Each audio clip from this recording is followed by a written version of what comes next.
우리가 지난 시간까지 빌립보서, 바울의 편지죠. 이거에 대해서 함께 나누었습니다. 오늘부터는 그 빌립보서와는 다른 편지인 데살로니가 전서, 데살로니가 교회에 보내는 편지에 대해서 우리가 함께 나누려고 합니다. 빌립보서를 간단하게 정리를 하고 넘어가자면 각 사람과 환경에 처한 그 한계가 있지만 그거를 뛰어넘으시는 분이 바로 하나님이시다라고 하는 것을 우리가 살펴보았죠. 그러면 이 데살로니가 교회를 향해서는 바울이 무슨 얘기를 하고 있는지, 어떤 말을 전하기 위해서 이 편지를 쓰기 시작했는지 우리가 한번 살펴보도록 하겠습니다. 데살로니가 교회에 보내는 편지의 첫 시간이기 때문에 이 편지를 쓰게 된 구성, 배경에 대한 이해가 좀 중요해서 먼저 배경에 대해서 설명을 해드리도록 할게요. 바울이 2차 선교 여행을 떠났습니다. 2차 선교 여행을 떠나서 마게도니아 지방으로 건너갔습니다. 이 마게도니아 지방의 첫 번째 성이 우리가 지난 시간까지 살펴봤던 빌립보였죠. 거기서 나름대로 사역을 잘 했습니다. 하지만 안타깝게도 그 사역을 하던 중에 모함을 받아가지고 여러 가지 좀 트러블이 있었어요. 그래서 죽도록 매를 맞고 감옥 속에 있었습니다. 감옥 안에 갇혀 있다가 풀려나요. 또 풀려난 다음에 그 다음에 다음 목적지로 향하게 됐는데 그게 바로 데살로니가입니다. 그러니까 빌립보에서 그 다음 행선지로 넘어간 지역이 데살로니가라고 하는 것이죠. 이 데살로니가도 빌립보 못지않게 굉장히 우상에 대한 그 어떤 믿음과 열정이 굉장한 도시였습니다. 그리고 황제에 대한 숭배, 황제에 대한 충성 또한 빌립보 못지않게 굉장히 강했던 지역이 데살로니가였죠. 그리고 무역, 육로와 해로가 완전히 딱 그 교차하는 지점에 이 데살로니가가 있었기 때문에 온갖 사람들과 온갖 물자가 다 지나가던 곳이 데살로니가예요. 그러다 보니까 굉장히 도시가 부유하고 사람들도 많고, 사람들이 많으면 들어오는 게 많으니까 들어오는 게 많은 만큼 우상의 개수가 막 엄청나게 많은 겁니다. 뭘 할 때마다 이거는 이 신의 도움이 필요하고 저 신의 도움이 필요하고 이렇게 생각했던 게 당시 데살로니가 도시 안에 있던 분위기였다라고 할 수 있는 것이죠. 황제에게 충성을 맹세함으로써 얻는 몇 가지 이득들이 있었기 때문에 자치권을 가지고 자기들 나름대로 뭔가를 꾸며낼 수 있는, 할 수 있는 이러한 특권을 이 데살로니가가 받았습니다. 그래서 황제에게 무조건 목을 내놓고 충성하겠다라고 하는 분위기가 굉장히 강했던 도시였죠. 결국에는 이걸 반대로 얘기하면 나 이제 황제를 숭배하지 않겠어요 라고 하면 반역입니다. 죽어야 되는 거예요. 그런 분위기가 이 도시 안에 있었다라고 하는 것이죠. 그런데 이 지역에 지금 누가 들어가냐면 바울과 그의 일행이 들어가는 겁니다. 그러면 이 도시 안에 어떤 일이 벌어질지는 대략적으로 우리가 좀 생각을 해볼 수가 있는 거죠. 황제에 대한 충성과 황제 숭배가 굉장히 강한 도시에 그것과는 전혀 반대되는 예수 그리스도가 주이시고 예수 그리스도께 충성을 맹세해야 된다라고 하는 지금 사람들이 들어가기 시작을 한 겁니다. 바울이 이곳에 들어가서 유대인의 회당을 찾기 시작해요. 회당이라고 이거는 유대인의 성인 남성 10명 이상이 있으면 구성할 수 있었던 유대인의 공동체입니다. 유대인 성인 여성이 아무리 많아도 남자가 10명이 안 되면 만들 수 없던 게 회당이었어요. 결국에는 다르게 생각을 해보면 회당이 있었다라고 하는 것은 그 지역에 살고 있던 유대인이 많았다는 거고, 유대인이 많았다는 건 유대인 공동체가 활발하게 움직이고 있었던 그런 지역들이다라고 생각을 할 수가 있습니다. 그래서 바울이 이 회당을 딱 들어가요. 들어가서 예수 그리스도가 우리의 구주이십니다 라고 복음을 확 전합니다.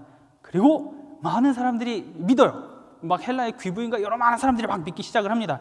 굉장히 사역이 성공적이에요. 여기까지만 보면 성공적이죠. 사도행전 17장 4절은 이걸 이렇게 얘기를 합니다. 그 중에 어떤 사람, 곧 경건한 헬라인의 큰 무리와 적지 않은 귀부인도 권함을 받고 바울과 실라를 따르니, 지금 복음을 듣고 나서 이제 그렇군요. 그 도에 대해서, 그 내용에 대해서 우리에게 좀 더 알려주십시오 라고 하면서 많은 사람들이 바울과 실라를 따르기 시작합니다. 이러고 나서 딱 이 데살로니가의 사역이 마무리가 되었다라고 성경이 마침표를 딱 찍어주면 정말 좋을 것 같은데 그게 아니었어요. 빌립보서에서 살펴봤듯이 바울이 뭔가 이렇게 복음을 전하면 반대하는 세력이 있었죠. 유대인들이 반대를 했습니다. 그래서 바울이 그 유대인들을 향해서 개 짖는 소리에 신경 쓰지 마십시오라고 얘기했던 거 혹시 기억나시나요? 빌립보서에서 바울이 그렇게 얘기했죠. 여기서도 마찬가지입니다. 유대인들이 딱 보고 저 바울 너무 마음에 안 들어요. 그래가지고 주변에 있는 깡패들을 동원합니다. 얼마나 싫었으면 깡패까지 동원할까요? 깡패 동원해서 할 거 없죠? 저기 가가지고 깽판 한 번만 쳐주세요 하던 게 유대인들이었던 거죠. 그래가지고 이 사람들이 막 가가지고 바울 어디 있어? 하면서 막 이 성을 뒤집어 놓는 겁니다. 뒤집어 놓는 와중에 바울이 보이지 않아요. 바울이 보이지 않아가지고 야손이라고 하는 이 바울을 접대했던 사람을 찾아가가지고 이 사람하고 막 실갱이를 벌이면서 이 사람한테 막 화풀이를 하는 장면이 바로 그 뒤이어 5절에 나옵니다. 사도행전 17장 5절입니다. 그러나 유대인들은 시기하여 저자의 어떤 불량한 사람들을 데리고 때를 지어 성을 소동하게 하여 야손의 집에 침입하여 그들을 백성에게 끌어내려고 찾았으나죠. 바울이 보이지 않는 거예요. 여기 있는 줄 알고 들어가가지고 막 소동을 부렸는데 보이지 않습니다. 여러분들은 지금 이 상황 가운데서 바울이 뭘 하고 있었을 거라고 생각을 하시나요? 그래도 기도의 사람이고 죽음을 무릅쓰고 복음을 전하는 사람인데 뭔가 하고 있을 것이다. 뭐 이렇게 생각을 할 수가 있죠. 뭐 기도를 했다든지 아니면 뭐 자기도 막 불량배들을 막 동원하기 위해서 막 돈을 풀었다든지 여러 가지 생각을 할 수가 있는데 충격적이게도 도망갑니다. 이 바울이 야반 도주를 해요. 이 사람이 도망을 갑니다. 사도행전 17장 10절에 이렇게 얘기합니다. 밤에 형제들이 곧 바울과 실라를 베레아에 보내니 그들이 이르러 유대인의 회당에 들어가니라. 물론 본인들이 안 가겠다고 할 수 있죠. 근데 데살로니가의 이 믿는 사람들이 이거 상황이 좋지가 않습니다. 가세요 이러고선 그냥 도망치게 도와줍니다. 바울이 그걸 듣고 이제 가버린 거죠. 야반 도주를 해버리는 겁니다. 상황이 상황인지라 지금 막 깡패들이 막 와가지고 바울 막 찾으려고 하는 거잖아요. 그래서 어쩔 수 없이 도망치고 장소를 옮긴 거는 상황상 어쩔 수 없는 거예요. 하지만 바울이 이 사건을 두고 계속 이게 마음에 걸립니다. 뭐 좀 떠나도 같이 작별 인사도 좀 하고 좀 이렇게 예의를 차리고 떠나야 되는데 밤에 그냥 호련히 확 자기가 사라졌기 때문이죠. 그래서 이것 때문에 계속 바울이 마음이 쓰이는데 이 바울을 더 힘들게 했던 것이 하나 더 있었습니다. 그게 뭐냐면 이 당시에 이 철학자들이 있었어요. 철학자들. 그런데 이 사람들이 어느 한 군데 이렇게 정착하는 게 아니고 이렇게 막 떠돌아다니는 사람들이 있었습니다. 여기가 탄현이잖아요.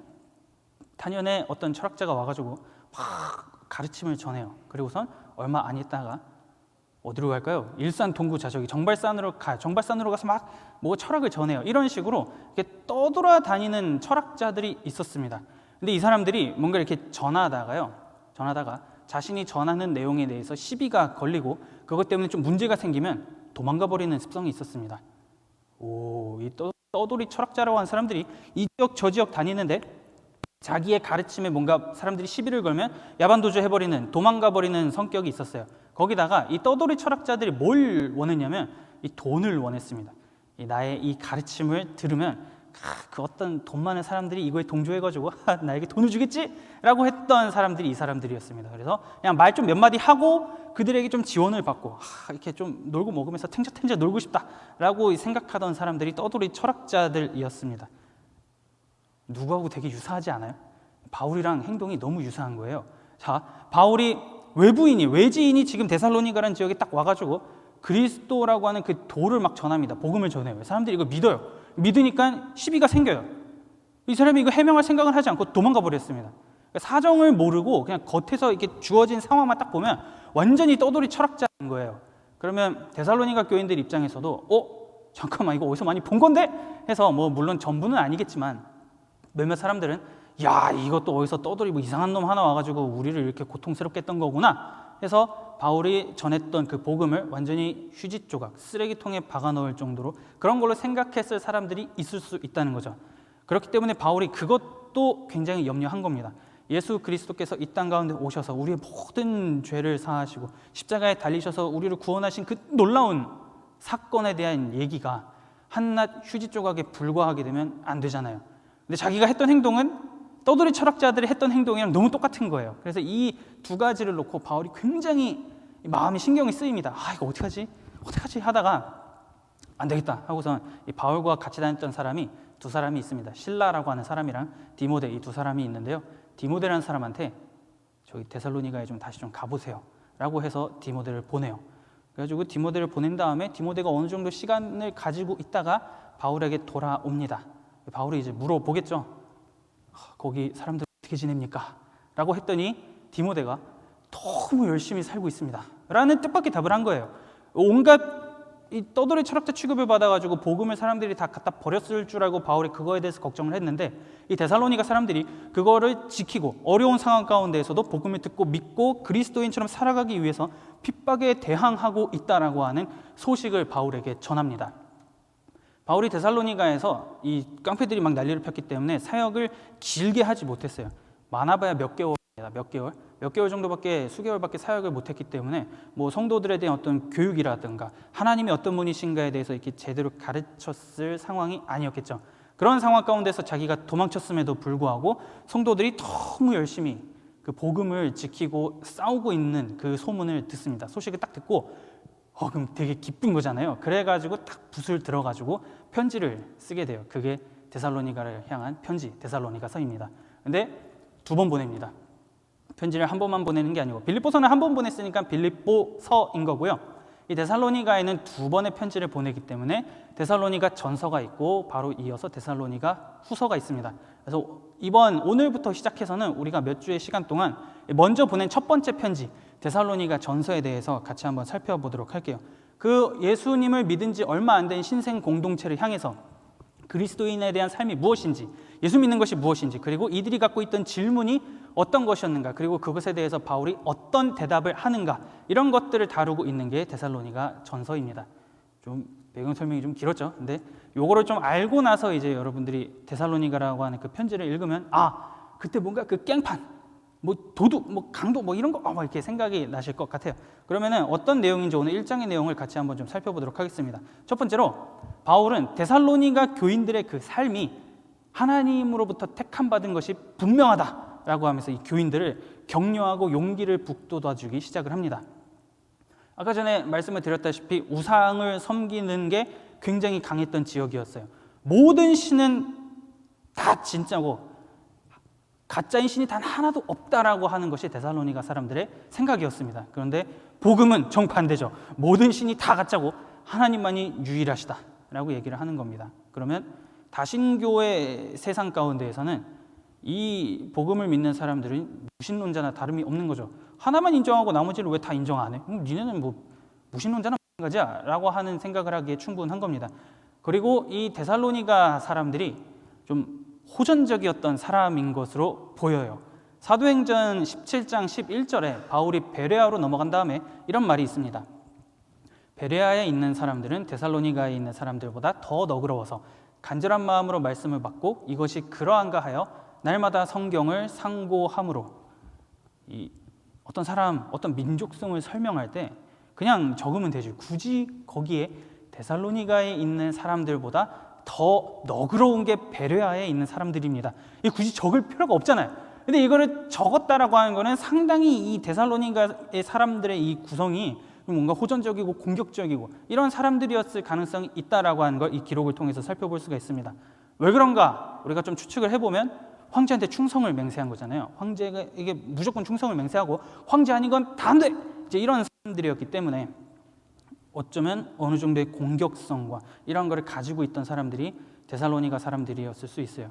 그러면 이런 민족적인 특징을 가지고 있는, 이런 지역적인 특징을 가지고 있는 그 지역에 당신들이 믿는 거 다 가짜고요, 예수님이 진짜예요 라고 하면서 데살로니가에서 이 교회 공동체가 탄생을 하게 되면 이들이 어떤 고통, 어떤 어려움을 당할지는 우리가 충분히 상상해 볼 수 있는 거죠. 말도 안 되게 힘든 어려움을 겪는 겁니다. 그런 호전적인 도시 분위기 안에서 당신들이 가짜예요 라고 하면 뭐 정상적인 삶을 살아가기가 어려웠겠죠. 이런 상황 가운데서도 이 교인들이 그걸 버텨내고 있는 상황을 바울이 접하게 되는 것이죠. 만약에 데살로니가 교회가 태동된 지 한 10년에서 20년, 한 30년 이렇게 지난 교회였다라고 하면 그 신앙의 연수를 살아온 많은 사람들이 있었을 거잖아요. 그러면 그 사람들을 보면서 성도들이 참 잘 참습니다. 그러면 그렇군요 이래도 되는데, 이제 몇 개월밖에 안 됐어요. 뭘 하나 제대로 본 게 없고 뭐 어떻게 해야 되는지에 대한 모범적인 사례도 그렇게 많지 않습니다. 그럼에도 불구하고 이들이 그 어려움과 핍박에 맞서고 있는 굉장히 이해할 수 없는 놀라운 장면을 우리가 보게 되는 것이죠. 그리고 또 예수를 본받는 삶을 얼마나 열심히 살아가든지 이들이 가지고 있던 믿음이 이 삶으로 막 드러나고 있다고 바울이 얘기를 합니다. 그래서 칭찬을 하고 있는 거죠. 여러분 믿은 지 얼마 안 됐는데 나도 없고 상황도 되게 안 좋은데 어떻게 이렇게 예수님을 본받는 삶을 열정적으로 살 수 있습니까? 칭찬합니다. 격려합니다. 응원합니다. 라고 바울이 얘기합니다. 데살로니가전서 1장 6절에서 8절이 이렇게 얘기를 하죠. 또 너희는 많은 환난 가운데서 성령의 기쁨으로 말씀을 받아 우리와 주를 본받은 자가 되었으니 그러므로 너희가 마게도냐와 아가야에 있는 모든 믿는 자의 본이 되었느니라. 주의 말씀이 너희에게로부터 마게도냐와 아가야에만 들릴 뿐 아니라 하나님을 향하는 너희 믿음의 소문이 각처에 퍼졌으므로 우리는 아무 말도 할 것이 없노라. 우리는 이제 바울 일행이라고 보시면 됩니다. 어찌나 열심히 살았던지 이 마게도냐, 아가야, 헬라 이 세 지역은 그냥 다 붙어있다라고 생각을 하시면 돼요. 그 지역 근방 전체 모든 지역에 데살로니가에 있는 이 교회 공동체가 너무나 열심히 믿음을 가지고 지키고 살아가고 있는 그런 얘기들이 들립니다 라고 바울이 얘기를 하는 거죠. 그 소수의 공동체가 그 핍박과 어려움을 견디면서 버티고 있었으니까요, 아마 좀 특종 뉴스급이었을 것 같아요. 어디서 웬 이상한 공동체가 하나 생겨가지고 이게 뭐야 하면서 막 사람들의 가십거리를 엄청나게 오르락 내리락 했을 수 있습니다.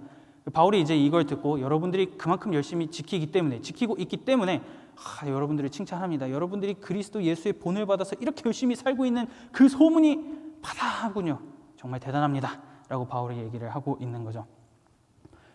복음에 합당한 삶을 위해서 그렇게까지 여러분들이 견딜 수 있는 이유가 어디 있을 것 같으십니까? 라고 바울이 물어보는 겁니다. 왜 그렇게까지 하는 거예요? 라고 했을 때 하나님의 사랑을 받았기 때문에, 하나님께서 여러분들을 택하셨기 때문에 그 상황을 버텨낼 수 있는 힘을 주셨기 때문에 여러분들이 지금 마게도냐와 아가야와 헬라 그 모든 지역에 여러분들이 그리스도인으로 살아가고 있다는 소문이 들리는 것입니다 라고 바울이 얘기를 합니다. 그러면 결국에는 여러분들은 하나님의 사랑을 받고 있는 것이 충분한 겁니다. 확실합니다 라고 바울이 얘기를 합니다. 4절에 이렇게 얘기를 합니다. 하나님의 사랑하심을 받은 형제들아 너희를 택하심을 아노라. 바울이 얘기하는 거죠. 여러분들의 삶의 모습을 보니 이거는 정말 하나님이 여러분들을 택하시고 그리스도인으로서 하나님의 자녀로 불러주신 것이 확실합니다. 그걸 내가 압니다. 믿습니다 라고 바울이 얘기를 하는 겁니다. 삶으로 어떤 식으로 삶으로 그리스도인의 모습을 드러냈을 때에 그거를 모진 고난과 핍박과 어려움이 있음에도 그거를 살기 위해서 나아간 이들의 모습을 보아하니 바울이 확신을 하는 거죠. 맞습니다 여러분. 여러분은 하나님의 사랑을 받고 있는 자들입니다. 그러니 지금의 이 고난과 역경 이겨내십시오. 여러분 힘을 내십시오. 하나님이 여러분과 함께이십니다라고 바울이 얘기를 하고 있는 겁니다. 이거를 이 바울이 칭찬하는 이 장면을 다시 바꿔서 얘기하면 결국에는 그리스도인이라고 하는 존재, 우리들 각 사람은 자신의 삶 가운데에서 우리가 믿는 바를 드러낼 수 있는 사람이어야 한다라고 하는 것을 이 작고 작은 연약한 공동체인 데살로니가 교회를 통해서 우리가 볼 수 있는 것이죠. 우리가 삶을 통해서 우리의 믿는 바를 드러낼 때에 하나님의 자녀로서 살아가는 그 삶을 보여줄 때에 사람들은 우리를 통해서 저 모습이 예수 그리스도의 본을 따라가는 삶이구나 라고 하는 것을 보게 된다라고 하는 것을 바울이 얘기를 하는 겁니다. 그리고 우리들 또한 왜 이렇게 갑자기 어디서 힘이 나와가지고 이렇게 살아갈 수 있지? 라고 했을 때 하나님의 사랑을 내가 받고 있고 하나님이 오늘도 나와 함께 하시기 때문에 내가 이 힘을 내어서 살아갈 수 있는 것이구나 라고 하는 그 확신이 우리들 가운데 생길 수 있다라고 하는 것이죠.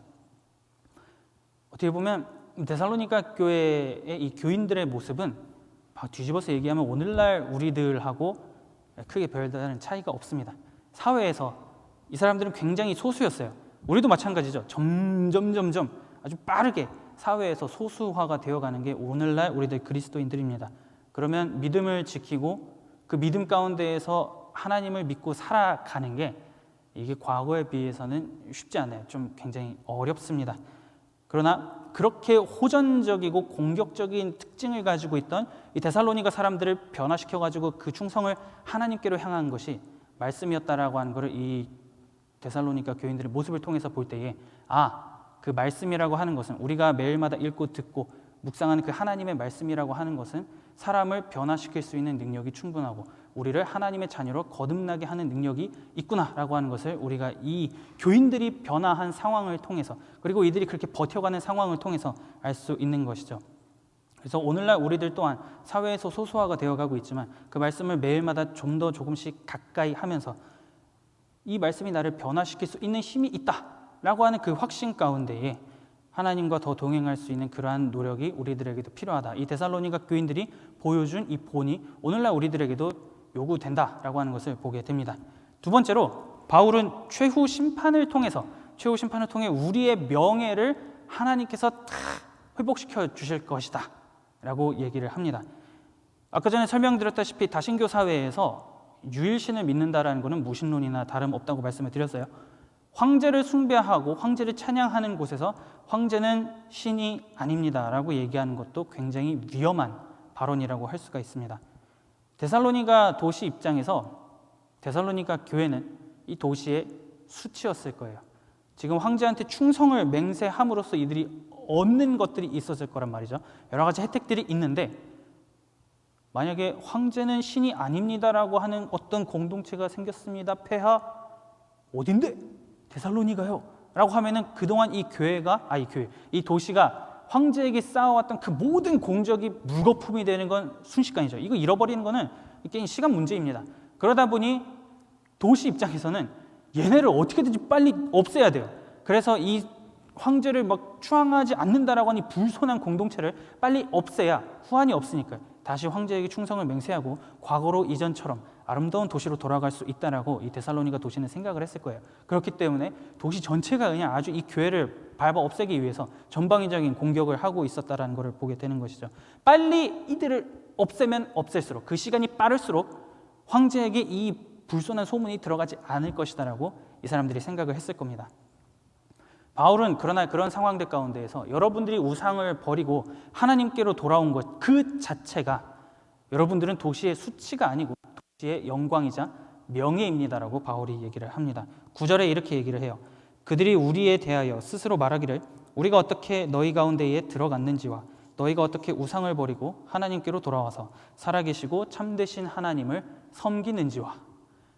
본문 가운데에서는 좀 두드러지게 표현이 되진 않고 있는데요. 1세기 이 지중해 지역에 이 당시에 이 사람들이 살고 있던 시대에서 가장 중요하게 생각했던 덕목 중 하나가 명예입니다. 여러분들 명예 좋아하시나요? 그 명예, 밝고 빛나는 그 무언가, 이 명예가 오늘날에도 중요한데 이 시대에는 명예를 위해서 살아가는 게 너무나 당연했고 명예를 지키기 위해서 죽는 것 또한 당연했습니다. 오늘 설교의 제목처럼 명예에 살고 명예에 죽는, 그게 너무나 일상화되어 있는 것이 이 당시 사회였어요. 명예를 얻는 방법에는 몇 가지가 있는데 그 중에 하나는 높은 자가 낮은 자에게 무언가를 줄 때 그게 명예가 생겨나게 됩니다. 이거를 생각해 보면 왜 그렇게까지 데살로니가 교회가 데살로니가 도시가 황제를 숭배하고 찬양했는지를 알 수가 있는 거죠. 황제가 이 도시에 명예를 주고 너희들은 정말 대단한 애들이야 라고 했기 때문에 그걸 받았으니까 우리는 황제의 총애를 받고 있고 황제로부터 그 명예를 받는 도시다. 이 도시의 명예를 지키기 위해서 황제에게 더 충성을 바쳐야 된다라고 하는 게 이 도시의 주류적인 특징이었다라고 하는 것이죠. 황제를 숭배하고 찬양하는데 우리의 명예를 걸어야 되고 그 명예를 지키기 위해서 죽는 것이 너무나 당연한 겁니다. 그래서 내 삶으로서 그 명예가 드러나지 않는 것은 곧 나의 수치이고 더 넘어가 이 명예를 나에게 준 황제의 수치다 라고 이 데살로니가 지역의 사람들이 생각을 했어요. 이 개념을 그대로 교회에 끌고 들어와 볼게요. 황제보다 더 높은 온 세상을 창조한 여호와 하나님께서 이 데살로니가 지역에 있는 몇 사람, 이 교인들을 하나님의 자녀로 택하셨습니다. 명예를 지금 하나님이 이 교인들에게 준 거예요. 너희는 내가 택한 내 자녀다. 너희는 내 특별한 애들이다라고 하나님이 이들에게 명예를 주었습니다. 그리고 최후 심판을 통해서 너희들을 구원해 주실 거라고 하는 보증까지 해주셨어요. 그러면 데살로니가 교인들 입장에서 이거는 우리가 죽을 때까지 지켜야 되는 우리의 명예가 되는 겁니다. 내가 만약에 이 복음을 듣고 회심해서 그리스도인으로 살아가는 이 명예를 지키지 못하면 이건 나의 수치가 되지만 동시에 이 명예를 나에게 준 하나님을 향한 수치가 된다라고 이 사람들이 생각을 한 거예요. 내가 받은 명예가 진짜고 내가 믿는 이것이 정말 진짜라고 하는 것을 보여주기 위해선 거친 공격과 압박에도 불구하고 이걸 지켜야 됐던 것이 데살로니가 교인들의 의무, 임무이자 책임이었다라고 하는 것이죠. 하나님으로부터 받은 그 명예를 이들은 지켜내야 하는 그러한 책임이 있었다라고 하는 겁니다. 그렇기 때문에 그 너무나도 작은 공동체가 어떻게 해서든지 뭉쳐서 아등바등 하면서 도시의 전방위적인 공격을 버텨내고 있었던 것이죠. 이게 진짜입니다, 여러분들. 하나님이라고 하는 분이 우리에게 명예를 주셨습니다. 우리는 이 명예를 지키고 이 명예가 진짜라는 것을 보여주기 위해서 끝까지 버텨낼 겁니다 라고 했던 것이 데살로니가 교회입니다. 그러니 얼마나 바울이 기뻤겠어요. 그 문화를 잘 알고 있는 사람이잖아요. 그러니 막 하루라도 빨리 편지를 써가지고 잘했습니다, 여러분, 너무나 잘하고 있습니다라고 칭찬과 격려를 아끼지 않는 겁니다. 그래서 1장의 내용을 보면 다 칭찬이에요. 너무 잘하고 있습니다, 본이 됩니다, 모본이 됩니다라고 계속 얘기를 하는 게 그 명예를 지키기 위해서 이들이 얼마나 많은 것들을 포기하고 희생하고 있는지 잘 알고 있기 때문인 거죠. 그러면 지키지 못한다, 내가 이 믿고 있는 도를 지키지 못하는 것은 배교하는 거죠. 배교를 하게 되면 나에게 수치, 하나님의 수치, 그래서 이걸 쭉 지키고 있는 거예요. 그렇기 때문에 왜 그 당시에 그리고 그 이후에 초대교회의 성도들이 그렇게 죽음 앞에 굉장히 많은 사람들이 죽었잖아요. 믿음을 지키기 위해서. 그들이 왜 그렇게 죽었는가, 왜 그렇게 죽음 앞에 당당할 수 있었는가를 생각해 보면, 물론 부활할 것이고 최후의 심판을 내가 믿고 난 구원받을 것이다 라고 하는 것도 있지만, 동시에 하나님께서 내게 자녀로서 되는 그 권세와 명예, 영광을 주셨기 때문에 그걸 지키기 위해서, 그게 맞다라고 하는 것을 보여주기 위해서 나는 죽음 앞에 당당할 수 있습니다라고 하는 그 성도들의 삶의 자세를 이 명예라고 하는 키워드를 통해서 우리가 생각을 해볼 수가 있습니다. 내가 믿고 있는 이 복음, 내가 고백한 예수 그리스도는 하나님의 아들이십니다 라고 하는 이 고백이 나의 명예가 된다면 그 고난을 기꺼이 받아들이고 나는 당당하게 그것과 맞서 싸우겠습니다라고 하는 것이 이 데살로니가 교회의 상황이었다라고 하는 것이죠. 하지만 핍박을 이렇게 견뎌낸다라고 하더라도 달라지는 게 없어요. 명예 추상적이잖아요. 보이지가 않아요. 그러면은 이렇게 상처받고 너덜너덜해지는 거는 결국에는 데살로니가 교인들입니다. 사람들이 그냥 그 명예 무시하고 그래 그러든지 말든지 이러면서 그냥 계속 공격하면 그만이죠. 그러면 교인들 입장에서, 그 시대를 살아가던 데살로니가 교회 사람들 입장에서 지금 이 공격을 받아서 상처받은 나의 명예, 짓밟힌 나의 명예는 누가 회복시켜 줍니까? 라고 하는 질문을 할 수가 있습니다. 지금 이렇게 너무 힘듭니다, 바울 사도님. 이 땅에 떨어진 명예, 이거 언제까지 이렇게 지고 가야 되나요? 좀 답을 좀 알려주세요 라는 질문을 이들이 던질 수가 있습니다. 그래서 바울이 말하는 거죠. 여러분, 예수 그리스도께서 반드시 다시 오실 겁니다. 다시 재림하셔서 모든 그 가치관을 다 뒤집어 엎고 지금 그렇게까지 복음을 위해서 끝까지 맞서 싸우는 여러분들의 그 명예를 완벽하게 올려주시고 여러분들이 공격하던 그 모든 사람들의 명예를 땅바닥에 다 떨어뜨려 버리실 겁니다라고 바울이 얘기를 하는 겁니다. 10절에서 이렇게 얘기를 하는 거죠. 그래서 또 죽은 자들 가운데서 다시 살리신 그의 아들이 하늘로부터 강림하실 것을 너희가 어떻게 기다리는지를 말하니 이는 장래의 노하심에서 우리를 건지시는 예수시니라. 황제보다 더 뛰어난 하나님, 온 우주를 창조하신 그 하나님께서 여러분들에게 주신 그 명예, 지금은 고난과 어려움 때문에 너무나 힘들고 맨날 눈에선 눈물이 마르지 않는 그러한 삶을 살아가고 있을지라도 명예에 흠집이 가서 명예에 살고 명예에 죽는 이런 사람들인데, 그 명예에 흠집이 가는 거는 참을 수 없는 치욕이자 모욕이잖아요. 그거를 끝까지 꿋꿋하게 버텨가는 그 여러분들을 향해서 하나님께서는 예수 그리스도가 재림할 때에 그 모든 걸 전복시켜 주실 겁니다. 여러분, 그 날을 기다리면서, 예수 그리스도께서 반드시 오실 그 날을 기다리며 이 주어진 하루하루를 조금만 더 힘을 내어서, 조금만 더 용기를 내어서 그 명예를 지키기 위한 싸움을 계속하십시오 라고 바울이 얘기를 하고 있는 거죠. 그렇기 때문에 명예를 지키기 위해서, 그렇게 지켜나가게 하기 위해서 계속 이 교인들을 격려하고 사랑으로 품고 칭찬하는 이 바울의 모습이 1장 가운데서 나타납니다. 바울은 3절, 이 데살로니가전서 1장 3절에서 이렇게 언급을 합니다. 너희의 믿음의 역사와 사랑의 수고와 우리 주 예수 그리스도에 대한 소망의 인내를 우리 하나님 아버지 앞에서 끊임없이 기억함이니. 신앙생활을 하다 보면 굉장히 많이 듣는 키워드가 믿음, 소망, 사랑, 이제 이거죠. 여러분들마다 좋아하는 그 키워드가 있을 거예요. 근데 바울은 여기서 소망을 제일 뒤에다 줍니다. 자기가 말하고 싶은 세 가지 키워드 중에 제일 중요하게 여기는 게 이 교회의 상황에서는 소망이라고 하는 거죠. 근데 소망에 뭐가 붙었냐면 소망에 인내가 붙어 있는 것을 우리가 확인을 합니다. 재림하실 그리스도를 기다리면서 그 주어진 명예를 어떻게 해서든지 충성스럽게 지켜내는 그 삶을 살아가기 위해서는 믿음과 사랑이 필요하지만 그것을 기반으로 그 위에 더 단련해야 되고 더 끝까지 그걸 놓치지 말아야 되는 것이 있다면 그것이 예수 그리스도께서 다시 재림할 것이라는 그날을 기다린다라고 하는 소망의 인내가 필요합니다 라고 바울이 얘기를 하는 겁니다. 그렇기 때문에 이 사람이 소망을 제일 마지막에 딱 두면서 소망을 품으십시오. 도시 전체가 여러분들을 공격하고 허구한 날 얻어맞고 너무나 힘든 상황이지만 그 소망 결코 잃지 마십시오라고 바울이 얘기를 하는 거죠. 우리도 마찬가지입니다. 포스트 크리스텐덤 시대, 제가 빌립보서를 설명하면서 한번 말씀을 드렸었어요. 크리스텐덤이라고 하는 건 기독교가 사회를 지배하는 그러한 세상이죠. 근데 오늘날은 전혀 크리스텐덤이 아닙니다. 포스트 크리스텐덤의 이후예요. 우리는 사회에서 소수가 되어가고 있습니다. 그리고 이 코로나를 지나면서 이제 엔데믹 시대에 접어들었지만 어떤 일들이 일어났는지, 예수를 믿는다는 것이 사회에서 어떤 취급을 당하는지는 우리가 뉴스나 또 개인의 삶에서 굉장히 많이 경험을 했습니다. 하나님께서 우리에게 그리스도인으로서 하나님의 자녀로서 살아가게끔 그 권세를 주신 명예를 지켜간다라고 하는 게 이때나 오늘날이나 장소와 시간만 바뀌었지 결단코 쉬운 일이 아니라고 하는 것을 우리가 보게 돼요. 하나님께서 주신 명예를 지켜내는 것이 시간이 지났다고 해서 편한 것도 아니고 오히려 더 어려워지면 어려워지지 결코 안락한 것이 아닙니다.